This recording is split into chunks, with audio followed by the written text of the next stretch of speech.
బృందావనమాలి రారామా ఇంటికి ఒకసారి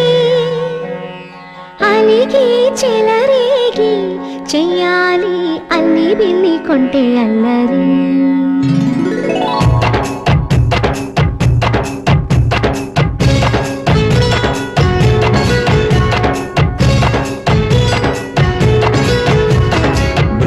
బృందావనమాలి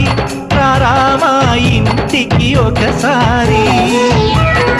అలిగి చెలరేగి చెయ్యాలి అల్లి పిల్లి కొంటే అల్లరి వెన్నెల ముగ్గుల దారులు వేసినదందుకే